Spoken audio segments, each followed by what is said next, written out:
This is the third episode of Go News via JIGS TV. My name is Stanisław Frejlak, and each week, each Monday at 8:30, I am presenting you the most important information in what is happening in the Go world. Perhaps the most widely discussed thing today is the final of the Samsung Cup. So if you remember last week, I told you that Samsung Cup starts on Tuesday and it was top 32. So there were many games played this week, and in the final, two maybe strongest players in the world meet. So number one from Korea, Shinjin So, versus number one from China, llya. And actually, this is the second time they are playing a title match. Last year, they were playing another title match where llya won. So of course, it is a very exciting information for all the Go fans from Korea, from China, and from all over the world. And the first game, it was a bit dramatic because of a Missclick. So as all the international tournaments these days, Samsung Cup is played online. Shinjin So is playing from Korea, llya is playing from China, and they are playing on a Go server, and a Missclick happened. So you can see on the screenshot from Baduk TV the moment when Shinjin So played on the first line in the beginning of the game. This is something which of course couldn't happen in a real life tournament, but this is such an embarrassing situation. Later Shinjin So kept playing, but in the end he just died with the big dragon because he was trying really hard to catch up. And well, this news is shown even on the national TV of Korea.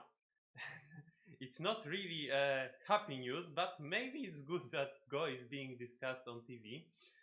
And by the way, in the European Championship this year, which is also played online, in the semi-final, it happened in the game of Artem Kachanowski versus Ali Jabarin that Artem made a misclick and he asked for an undo, and Ali Jabarin let him undo. So I don't know why in Samsung Cup they don't do it. Probably the rules are strict there. It is said beforehand that no undo in a game.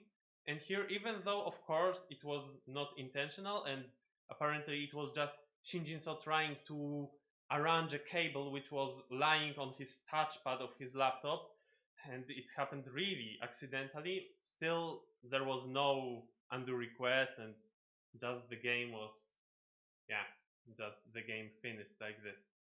A pretty painful moment for Shinjin So, I believe. What else is happening? There was the third game of the female Honinbo, where Ueno Asami is the title defender and the challenger is Fujisawa Rina.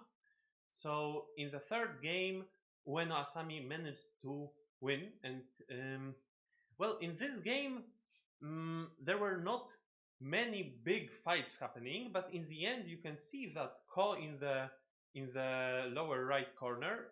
This Ko happened because of the agi of the bottom group of black. White could go down in center and then start that Ko. That Ko was waiting for many moves, and then in the end game, Ueno Asami started it, and apparently she just had enough threats for it to be her, to lead her to victory. But still, she needs to win one more game to defend her title. And at the same time, there was a Ryusei tournament. This is a rapid tournament, fast games. You can see on the photo that the players have 10 minutes, right? It is written 10 minutes of the main time. And Ichiriki Ryo, in the final, he was playing against Yamayuta, and Ichiriki managed to win the game. He defended this title already for the second time. This is his third victory. Last year, in the final, he was playing against Ueno Asami, and after he won, he attracted a lot of animosity. In this game versus Iyama, the start of the game was really exciting because Iyama attacked the wall of Ichiriki in the top right corner, and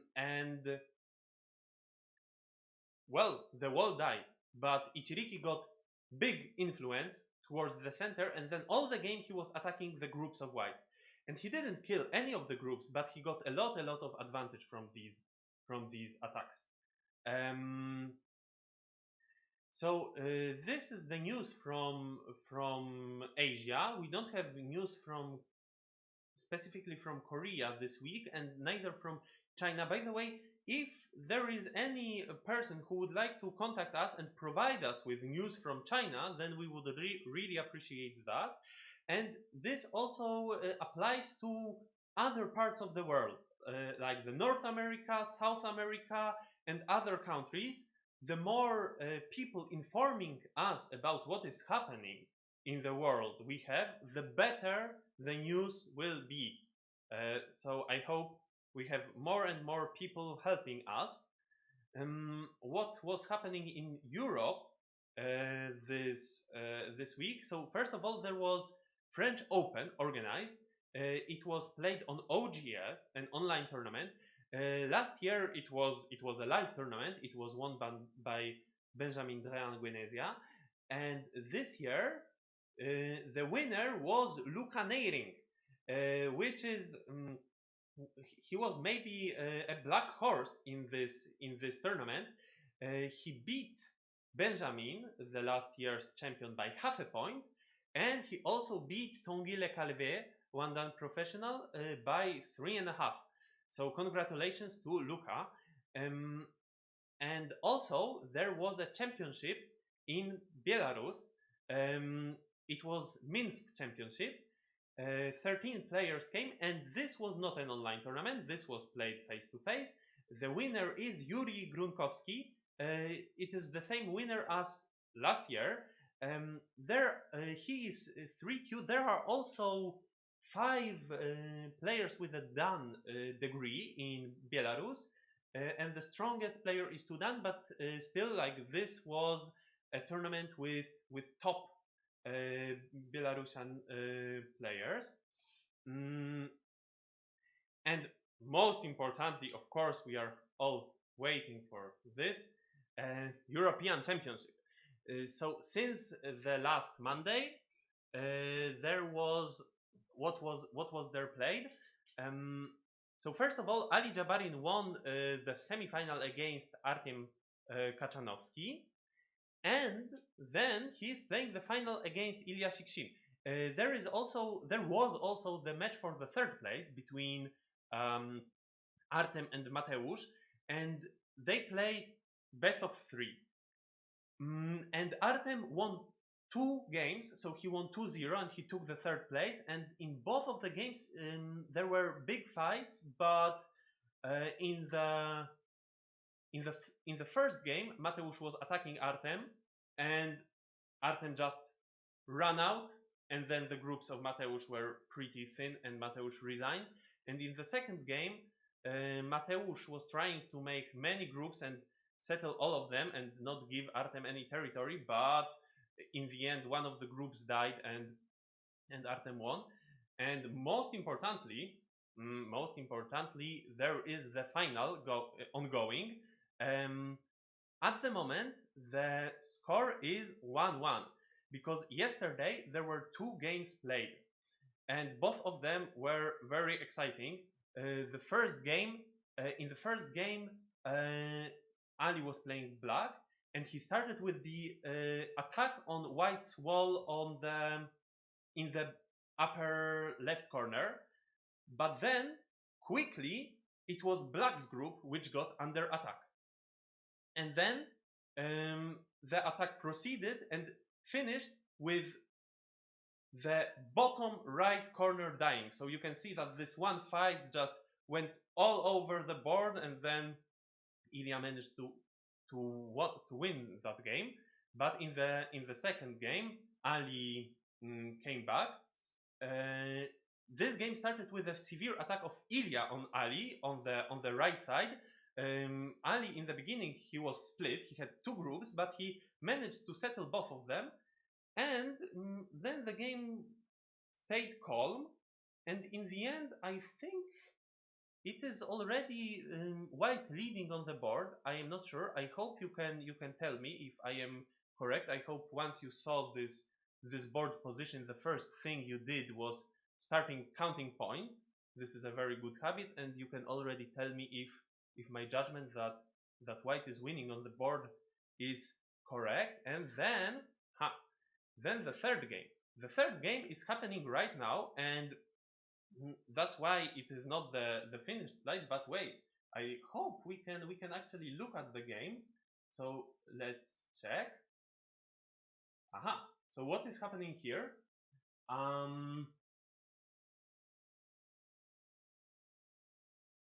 Oh, since I looked last on this game, I think one thing changed. Isn't the group on the right, white's group on the right, dead? So I remember looking at this game before the group on the right was attacked so severely, white's group on the right, and I counted points that white is ahead. But maybe now that this group is dead, white needs to do something concrete in the center of the board. So of course, if white kills the center, then the game will become good for white. But there is so much space. Okay, we can already see this capping move of llya. I believe it will not be easy for Ali, but usually, like if you put this into AI, I believe that AI might say that, oh, black is good on this board. But usually AI really believes that that it is easier to live than it is for humans. All right. So this is about the news, and we also have interviews. I forgot to mention one thing from the news. There is also the Russian Youth Championship starting today, and it is also a face-to-face tournament. So I said already last week that there was preliminaries to that championship, and now in each age category, under 9, 9 to 12, 12 to 16, 16 to 19, there are about 10 players playing the finals. So next week we will have the results. Let's see how it goes. And now let's move to interviews. So first we have an interview with the Serbian champion Dusan Mitic. We already talked last week that he managed to win the Serbian championship like 1 week ago or 2 weeks ago. Hello, I am talking with Dusan Mitic. He is Serbian champion since last weekend, and I am happy to talk to you. Yeah, hello. How old are you, Dusan? Me, I am 30. I just became 30. And when did you start to play Go? I started probably when I was 5. At 6, I had my first tournament. So, and I played since then. And how strong are you now? At the moment, I'm 7 dan. So you're one of the top players in Europe, actually. Yeah. And when you played the Serbian championship, how does it look like? How does it look like? Yeah, so do you meet all together, or was it due to Corona an online meeting? Well, this time we did meet. So it was in another city, in some hotel. But we had to, so everybody had to wear masks. And there was no shaking hands before game and stuff like that. How many participants you have usually? It's hard to say. It depends how many kids join. So this time, I think we were I'm not sure. I would have to check, but less than 20 for sure. I think less than 20. And how many games you play to determine who is champion? We play 7. This year, we changed. This year we played 6 games. But usually we play 7. And why is it important to be Serbian champion? Do you get a lot of prize money? No, there is no prize money for this. What you get is you can be representative at World Amateur Go Championship or So KPMC. KPMC also. Yeah, Mhm. yeah. And so you directly qualify, or you have No. a point system? Yeah, we have a point system. So when you go, you lose points unless you make 6 wins at World Ama. Then you can keep some of them. So if you win every year, you will go most often, but other people will go as well. Now you won a lot, and you're also one of the top players in Europe. What is your next aim in Go? My next aim in Go? Well, I'm not sure. Maybe I'll teach a little bit more. And are you planning to become a Go professional? No, I'm not planning to become a Go professional. Why? I'm just moving slowly away from Go. I'm retiring. but yeah, maybe I could try, but probably I won't. So maybe it's time to settle, find thanks. family, and have a good time. But Okay. Slowly. Let's decide slowly. So enjoy your games also in the future, and thank you very much, Dusan. Thank you too. Thank you, Dusan, for the interview, and good luck. I believe that after winning the Serbian Championship, you will be the one representing Serbia on the WAGC. But not clear how it will be, because this year's WAGC was postponed to the next year. It will happen in Vladivostok in June 2021. The next interview we have with a person from EGF, the person managing the EGF Academy, Gabriel Wagner. So let's learn about this great project called the Academy. Hello, I'm talking with Gabriel Wagner. He is currently leading the EGF Academy. Hello, Gabriel. Hi, Manja. What is the EGF Academy? Yeah, so the EGF Academy is basically an online Go school that is supposed to provide a training platform for young European players who are who want to improve their Go and have an opportunity to study together. Who is currently teaching? Yeah, so we have 2 professional teachers right now. The first one is Katalin Taranu from Romania, and the second one is Alexander Dinerstein from Russia. We also used to have some guest teachers from China, for example, Jabarin, and currently we also have Stanislav, who is doing the Tsumega Competition and basically Tsumega Master of the EGF Academy. So you have Tsumega, you have lessons and everything what you actually get also in Chinese Go schools. So that sounds pretty cool. So how and when can we apply? Yeah, so I might just add to that. So yeah, we basically have the whole package. So you have league games, you have roughly 1 to 2 league games per week, and then those games get reviewed, and the teacher uploads a review video, and you also have lessons, and you have Tsumega. So yeah, it's basically the whole package. Who can apply and when? So basically, there are only 3 formal requirements for applying. The first one is that you're at least 10Q. The second one is that you are a citizen or at least permanent resident in an EGF member country. And the third one is that you are able to have some basic communication in English. And well, basically, apart from that, there are no formal requirements.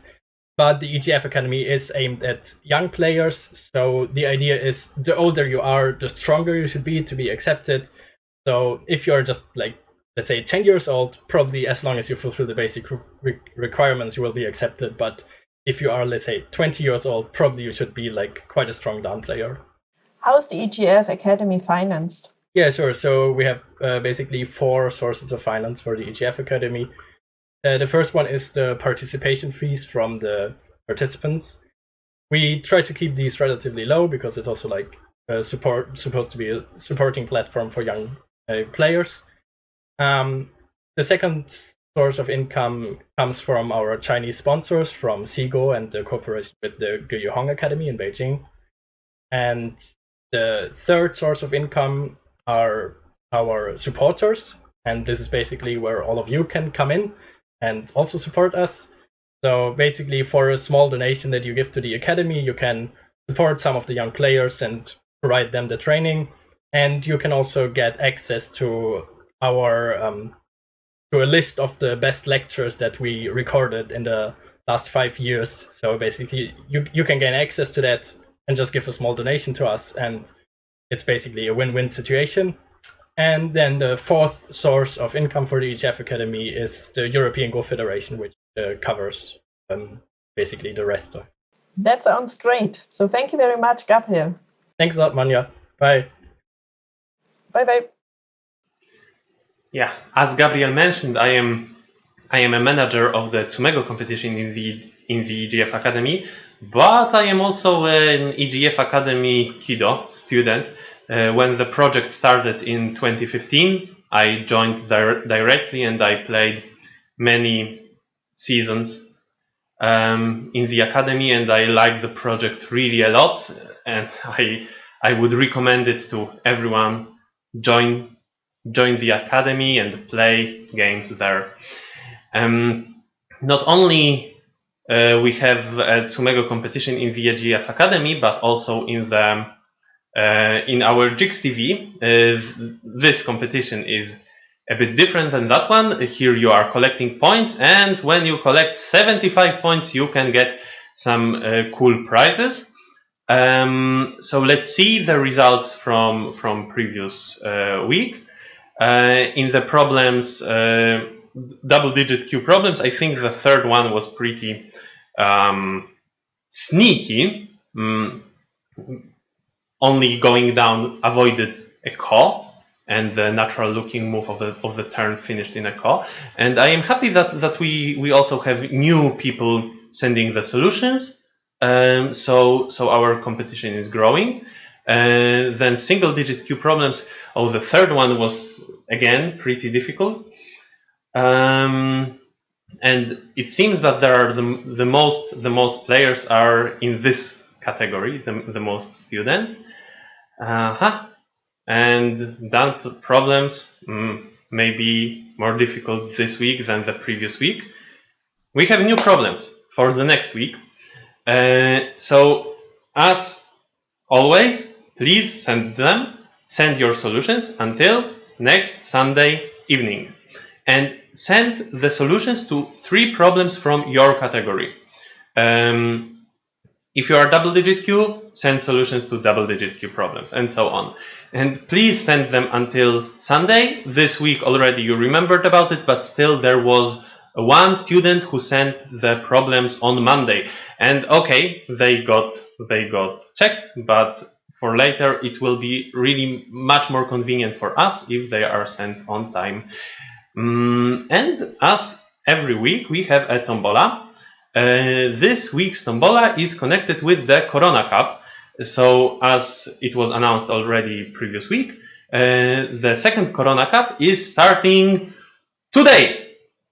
At 10 p.m. Central European Time, there will be the first pairing, and each Monday at 10 p.m. there will be new pairings. So I think that many of the viewers registered for that tournament, because there are 390 people registered as far as I checked. And the tombola connected with the Corona Cup is for the Corona Cup participants who want to get a free lesson with Lukasz. So let's see who is the lucky one.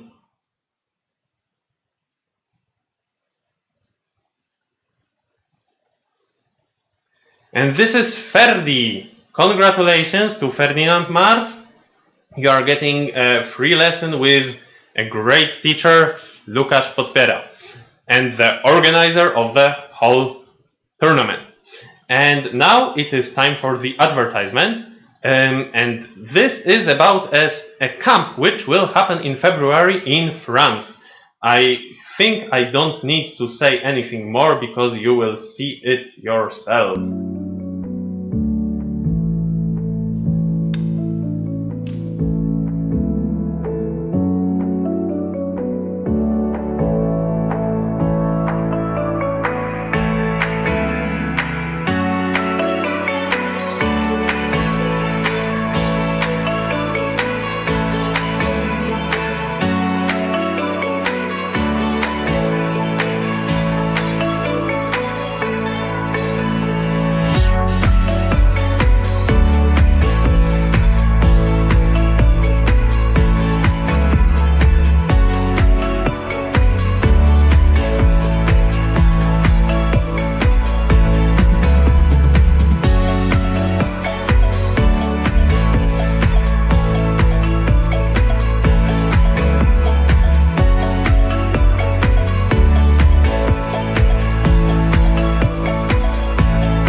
Yeah, Go and Ski Camp will also be a